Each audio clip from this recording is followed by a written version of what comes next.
Histoire bizarre des abonnés. Bonjour Léo, je m'appelle Sarah, et à l'époque où cette histoire s'est passée, j'avais 8 ans et je venais de déménager avec ma mère dans une petite maison à la campagne dans notre région. Nous étions ravis par cette nouvelle aventure.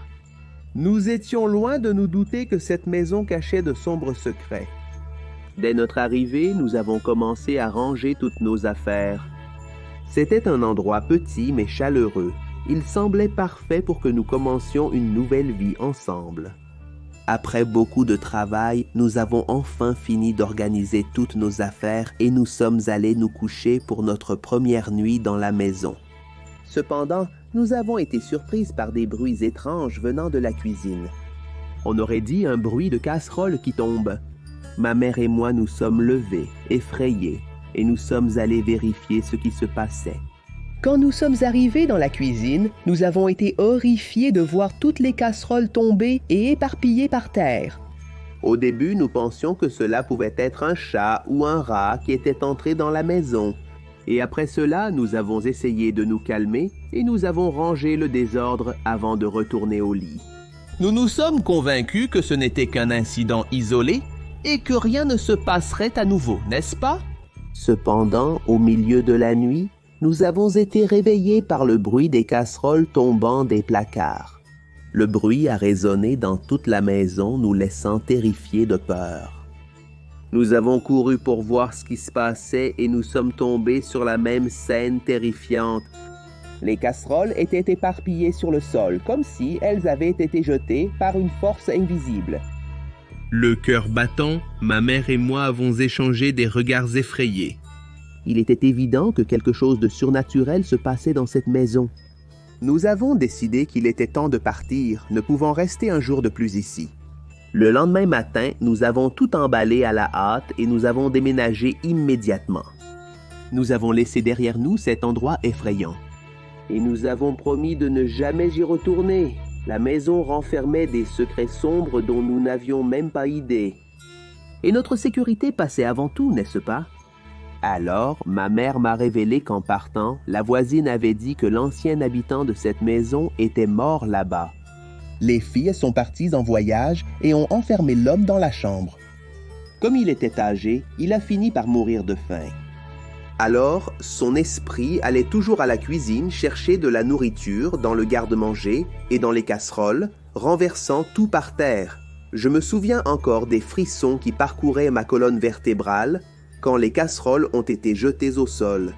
Je remercie d'avoir eu le courage de quitter cet endroit rapidement. La maison est restée avec un souvenir effrayant, un rappel pour moi que toutes les maisons ne sont pas accueillantes et sûres. Bonjour Léo Auguste, je m'appelle Laïs et aujourd'hui je vais raconter mon histoire. Quand j'avais 5 ans, j'étais à ma fête d'anniversaire chez ma tante. Pendant que je jouais, quelqu'un m'a prise dans ses bras et a dit qu'il était temps de chanter « Joyeux anniversaire ». On m'a passé dans les bras de mon père, qui est très grand, et je pouvais tout voir. Pendant que j'étais dans ses bras, j'ai vu une silhouette avec le masque du film Scream et habillée en noir. J'ai essayé de ne pas y prêter attention, car j'étais une enfant, mais j'avais peur de cette chose effrayante. Après la fête, j'ai reçu plusieurs cadeaux, y compris un flacon de bulles de savon. Je voulais l'utiliser et j'ai demandé à ma mère si je pouvais l'essayer dehors. Elle a dit oui et je suis allé jouer avec les bulles de savon. J'ai couru m'asseoir sur un escalier à 2 marches et j'ai commencé à jouer là. Soudain, j'ai commencé à voir de la fumée près de quelques plantes qui étaient là. Je ne comprenais pas ce qui se passait et je suis restée assise à regarder pour voir ce qui allait arriver. Quand je m'y attendais le moins, cette chose avec le masque est réapparue, vêtue de noir et maintenant avec une faux très pointue. Du sang dégoulinait et il me fixait du regard. Il devait mesurer environ 2 mètres et il a commencé à venir vers moi. J'ai commencé à courir, essayant d'échapper à cette menace. Quand je me suis retourné, j'ai vu qu'il n'était plus là. Même ainsi, je n'ai pas arrêté de courir et je suis entré dans la maison de ma tante où elle était assise avec ma mère. J'ai sauté sur les genoux de ma mère et je lui ai dit que j'avais vu le même homme masqué qui était à ma fête. Elle m'a dit que c'était juste mon imagination, car il n'y avait personne comme ça à cette fête. Il n'y avait que de la famille là-bas. Jusqu'à aujourd'hui, j'ai peur des costumes avec des masques, alors je crois que tout cela n'était que le fruit de mon imagination. Voilà mon histoire, Léo. Merci. Bonjour, Léo Auguste. Je suis Louis-Henri et j'ai 13 ans. Je vais raconter une histoire qui est arrivée il y a très longtemps avec des membres de la famille. Tout a commencé lorsque mon arrière-arrière-grand-père, que je vais appeler Jérôme, a demandé une femme en mariage et elle a accepté. Jérôme était très heureux et a commencé à organiser une très belle cérémonie. Lui et ses proches vivaient dans une ville rurale, où il y avait beaucoup de conflits et de disputes pour les terres. Ma famille possédait la plus grande propriété de la région, et par conséquent, cela suscitait beaucoup de jalousie parmi les personnes qui vivaient à proximité. L'une de ces personnes était un homme connu sous le nom de Nonia. Tout le monde avait peur de lui parce qu'il pratiquait la sorcellerie et on disait qu'il avait des liens avec des choses mauvaises. La veille de la cérémonie de mariage, Geronimo cherchait un endroit pour se faire couper les cheveux. Ses cheveux étaient très longs et il ne trouvait personne pour les lui couper. Et alors Nona s'est proposée pour lui couper les cheveux. Mon arrière-arrière-grand-père, effrayé, n'a pas pu refuser. Le lendemain, la cérémonie devait avoir lieu. Mon arrière-arrière-grand-père avait disparu. Les heures passaient et il ne réapparaissait pas. Jusqu'à ce qu'un des invités du mariage dise qu'il avait vu mon arrière-arrière-grand-père aller chez Nona. Sa fiancée, inquiète, a appelé un groupe de personnes pour partir à sa recherche. Dans la maison de ce fou-là, n'est-ce pas? Les gens sont allés là-bas, ont fouillé la maison à la recherche de mon arrière-arrière-grand-père jusqu'à ce qu'ils le trouvent pendu par ses propres cheveux. Il était dans un arbre de la résidence sans vie. À première vue, on aurait dit qu'il avait lui-même planifié cela, mais au lieu d'utiliser une corde, il avait utilisé ses cheveux. Mais personne n'osait croire que mon arrière-arrière-grand-père aurait fait une chose pareille, car il savait qu'il voulait seulement se couper les cheveux. Tout le monde savait que Nona était le responsable de tout cela. Juste après, ils ont lancé des recherches pour retrouver cet homme, et ils ne l'ont jamais retrouvé. Jusqu'à aujourd'hui, cette histoire reste un mystère dans ma famille, Léo, et tout est dûment enregistré chez nous. Eh bien, j'espère que tu as aimé le récit. Je suis ta chaîne depuis l'âge de 10 ans. Mon rêve est d'apparaître dans ta vidéo. Merci d'avoir lu mon histoire, Léo Auguste. Je suis Alice et je suis ravie de la partager avec toi aujourd'hui. Dans ma famille, nous sommes tous très superstitieux et nous avons une habitude assez particulière. Chaque fois que quelqu'un nous rend visite, nous plaçons un verre de sel derrière la porte pour éloigner les énergies négatives que la personne pourrait avoir apportées avec elle. Cette pratique est devenue une tradition au fil des années et nous suivions toujours le même rituel. Nous attendions que l'eau du verre s'évapore, ne laissant derrière elle que le sel et les énergies négatives accumulées. Ensuite, nous jetions le sel dans les toilettes et tirions la chasse d'eau, nous débarrassant symboliquement de ces énergies indésirables. Cette tradition était tellement ancrée dans notre routine que même les parents les plus proches étaient soumis à ce rituel chaque fois qu'ils nous rendaient visite. Ainsi, les années ont passé et tout se déroulait selon la coutume établie. Quelque chose de complètement inattendu s'est produit lors de la visite de ma grand-mère. Alors que nous passions l'après-midi à bavarder et à partager des histoires, ma grand-mère, en prenant congé, a dit quelque chose qui m'a pris par surprise. « Tu n'as pas besoin de mettre le verre derrière la porte, Alice. » J'ai été un peu perplexe par cette déclaration, mais j'ai acquiescé et j'ai fermé la porte dès qu'elle est partie. Cependant, je n'ai pas pu m'empêcher d'être curieux. J'ai commencé à réfléchir à ce sujet. Quelques minutes plus tard, ma mère est rentrée à la maison et en remarquant le verre de sel, elle a demandé « Ma fille, qui est venue nous rendre visite? » « J'ai vu que tu as mis le verre derrière la porte. » J'ai répondu aussitôt. C'était mamie, maman. Cependant, j'ai été surpris par sa réaction. « Quoi? C'est impossible. Ta grand-mère a passé toute la journée au centre commercial avec moi. » À partir de ce moment-là, j'ai été envahi par un sentiment de peur. Après tout, qu'est-ce qui s'est exactement passé cet après-midi-là? Qui était cette personne qui est venue me parler puisque ma grand-mère était avec ma mère tout ce temps? Ce sont des questions qui restent sans réponse jusqu'à aujourd'hui, laissant ce doute planer dans l'air. Merci d'avoir lu mon histoire, Léo. Bonjour Léo Auguste, moi c'est Taina, 10 ans. Je vais vous raconter une histoire qui m'est arrivée quand j'avais 8 ans. C'était le jour de mon anniversaire et j'avais invité quelques amis pour une petite fête simple chez moi. Mais c'était un peu ennuyeux, tu sais.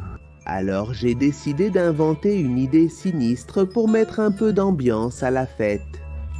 Comme j'habitais près d'un cimetière, j'ai proposé à mes amis qu'on y entre. Il était environ 7 heures du soir. Nous avons escaladé le mur pendant que personne ne regardait et nous sommes entrés dans la demeure des morts. Nous avons cherché quelques tombes et nous nous sommes assises pour discuter. Nous avons bavardé un moment. Pendant que nous étions là, nous avons ressenti une présence étrange et nous avons immédiatement décidé de battre en retraite. Cependant, en descendant la pente pour sortir, j'ai senti quelqu'un me pousser dans le dos et je suis tombé, me blessant gravement au genou. Je saignais beaucoup, mais quand je me suis retourné, j'ai aperçu une silhouette noire courir vers l'intérieur du cimetière. Sans réfléchir, je me suis relevé et j'ai couru. Même en boitant et en ayant très mal, j'ai couru aussi vite que j'ai pu pour échapper à cette situation bizarre. De retour à la maison, j'ai tout raconté à ma mère qui m'a grondé pour mon acte. Je n'aurais pas dû quitter la fête et aller à cet endroit. Et elle a dit que j'aurais pu trébucher sur une pierre, qu'il n'y a pas de fantôme. Tout ça, c'est dans ma tête. Mes amis et moi, nous étions terrifiés. À partir de ce moment-là, passer devant le cimetière est devenu quelque chose de terrifiant pour moi. Car je sentais toujours une présence étrange autour de moi. Et j'étais sûr que cette silhouette était là. Finalement, j'ai réussi à quitter cet endroit. Dieu merci. Merci d'avoir lu mon récit, Léo. Et une accolade à Conseil Sound. Paraíba. À l'époque où cela s'est produit, j'étais un jeune employé du McDonald's, travaillant au service de nuit. Cette nuit-là était vraiment étrange. J'étais en train d'effectuer mes tâches habituelles quand quelque chose d'étrange a commencé à se produire. Pendant que je nettoyais les tables avec les restes des clients, une sensation glaciale m'a envahi. Comme si j'étais constamment observé, l'air est devenu lourd et l'atmosphère oppressante a envahi le restaurant. Les lumières ont commencé à clignoter, créant une sensation d'instabilité. C'est alors que j'ai commencé à entendre des voix. Quelqu'un parlait. C'était étrange car il n'y avait aucun client à cette heure-là, 3h25 du matin. Le son semblait venir de l'extérieur, plus précisément de la zone de jeu. Quand j'ai fixé mon regard, j'ai pu voir qu'il y avait vraiment quelqu'un en haut du toboggan. Est-ce qu'un ivrogne serait entré ici et serait en train de marmonner là-haut sur le jeu? Et quand je me suis approché, j'ai vu qu'il s'agissait de Ronald McDonald. C'était quelqu'un qui portait un costume de la mascotte du restaurant. Cependant, il y avait quelque chose de troublant dans sa façon de bouger. Quelque chose d'erratique et d'imprévisible. La silhouette a glissé lentement du toboggan et s'est révélé être un ancien employé. Il semblait insatisfait de la période qu'il avait passée à travailler dans l'établissement. Je suis resté sans voix et intrigué. Ronald McDonald a laissé échapper un rire strident, un son Qui transperçait. qui tranchait l'air comme une lame aiguisée. À ce moment-là, j'ai compris qu'il était en quête de vengeance, un règlement de compte avec le passé dans cet endroit, et j'étais le seul à devoir en payer le prix. Il a commencé à courir après moi comme un fou. J'ai rapidement couru à l'intérieur et fermé la porte, mais c'était inutile. Il a traversé la vitre comme un gros rocher. À ce moment-là, une partie de son costume est tombée. J'ai pu voir son visage. Je connaissais ce visage. Je l'avais vu par hasard dans les archives de l'entreprise. Son nom est Mathias Maciel, un employé exemplaire. Ce n'est pas pour rien qu'il a été l'employé du mois pendant 23 mois consécutifs, jusqu'à ce que, le dernier mois, pour compléter 2 ans, quelque chose d'inattendu se produise. Une tragédie que personne n'attendait. Il a glissé sur le sol mouillé du restaurant. Il n'a pas vu le panneau d'avertissement à cause de la mauvaise visibilité de son costume et il a fini par passer dans l'autre monde.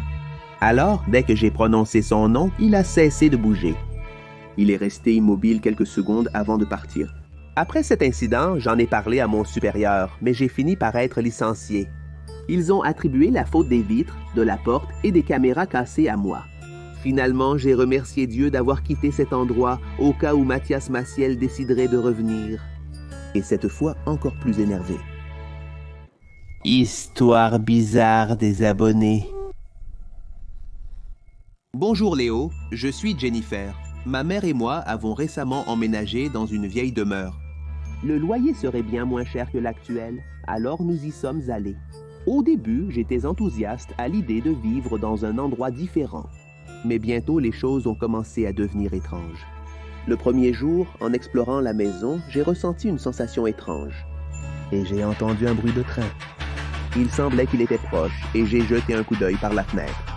Je n'ai rien vu d'étrange, même pas une voiture ne passait. Quelle chose bizarre. Quand la nuit est tombée et que je suis allé dormir, des cauchemars sinistres ont envahi mes rêves. J'ai rêvé à plusieurs reprises d'un énorme train fonçant vers la maison et me passant dessus. Une image terrifiante qui m'a laissé angoissé. Les jours ont passé, mais les cauchemars n'ont pas diminué. Et il en a été de même pour ma mère. Chaque nuit, nous faisions face à la même vision horrifiante du train implacable nous détruisant. Un soir, nous prenions un encas dans la cuisine quand soudain nous avons commencé à entendre le bruit du train qui approchait.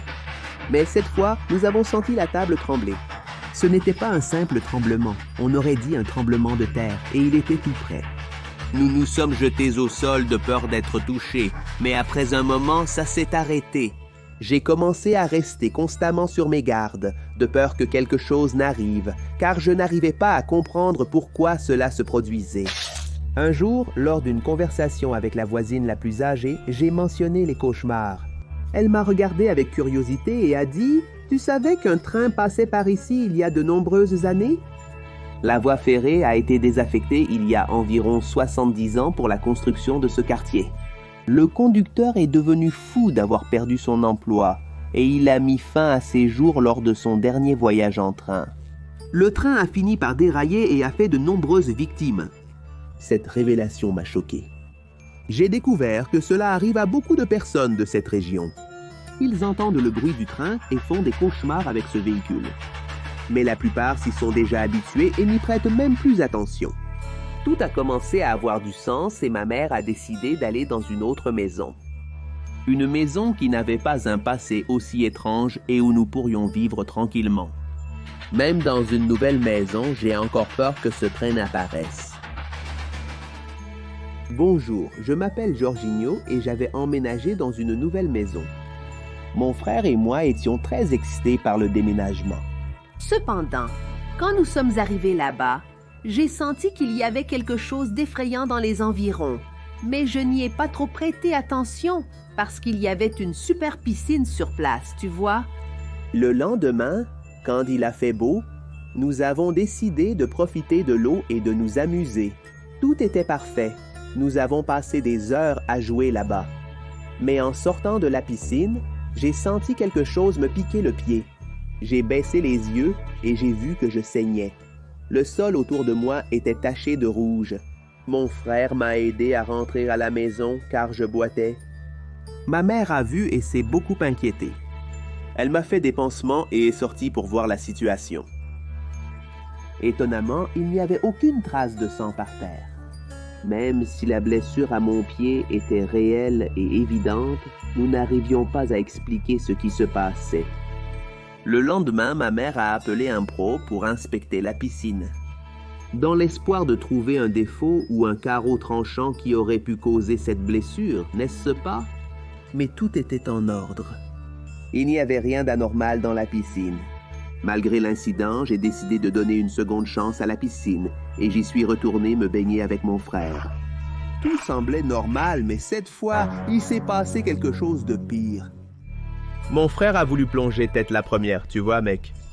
Et quand il a fait ça, il est allé au fond, jusqu'à ce que je remarque qu'il ne remontait pas à la surface pendant un moment. Je pensais qu'il était juste en train de s'amuser, tu vois. Mais j'ai vite compris qu'il y avait un problème. Il est resté immobile au fond. On aurait dit qu'il était coincé. J'ai appelé ma mère et elle a réussi à le sauver. À notre grande surprise, il avait aussi la même blessure mystérieuse au pied. Il a dit qu'il avait senti quelque chose le piquer et le retenir, l'empêchant de remonter. Il a mentionné que cela se situait dans la bonde. À partir de ce moment-là, il est devenu clair que quelque chose de sombre se passait dans cette piscine, tu vois? J'ai refusé d'y retourner et chaque fois que quelqu'un allait nager, ça arrivait de nouveau. Mes parents ont pris la décision de combler la piscine pour éviter d'autres problèmes et chaque fois qu'on voulait se rafraîchir, on allait à la plage. Jusqu'à aujourd'hui, nous n'avons jamais réussi à comprendre ce qui s'est vraiment passé dans cette piscine.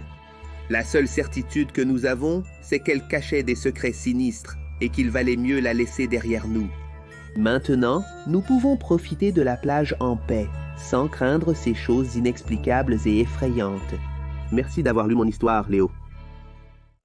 Il y a quelques années, dans le Sahara, ma sœur m'a raconté un événement étrange qui s'y était produit. Je m'appelle Erineudo et j'ai une sœur aînée qui a toujours été très responsable.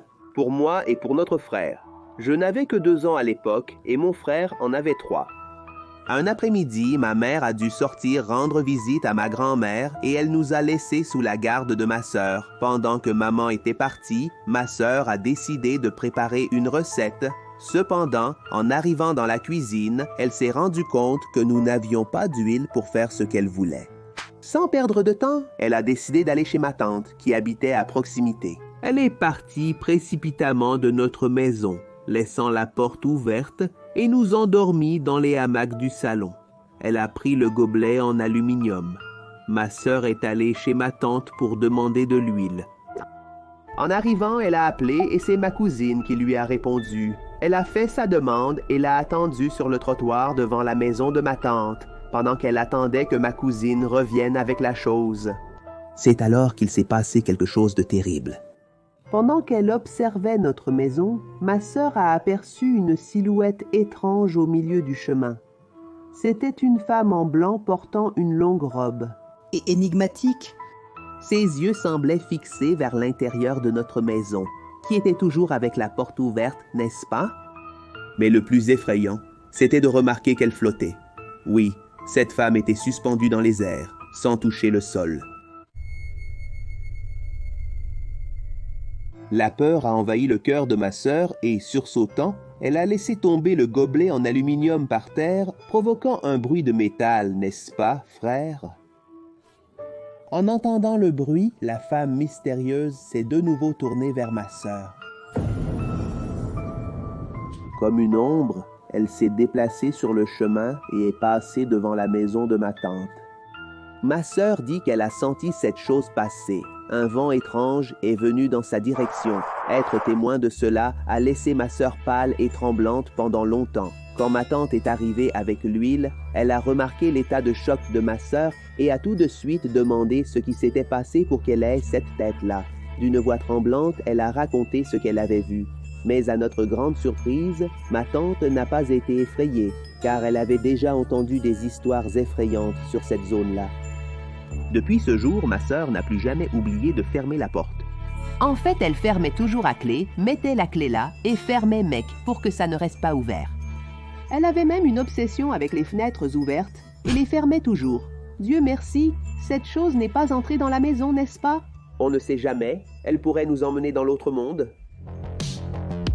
J'espère que vous avez aimé cette histoire bizarre des abonnés. Et si tu veux envoyer une histoire pour apparaître dans cette rubrique ici, il suffit d'envoyer à cet email-là, inscriteleo@gmail.com, d'accord? Je vais m'arrêter ici. Hein? Salut!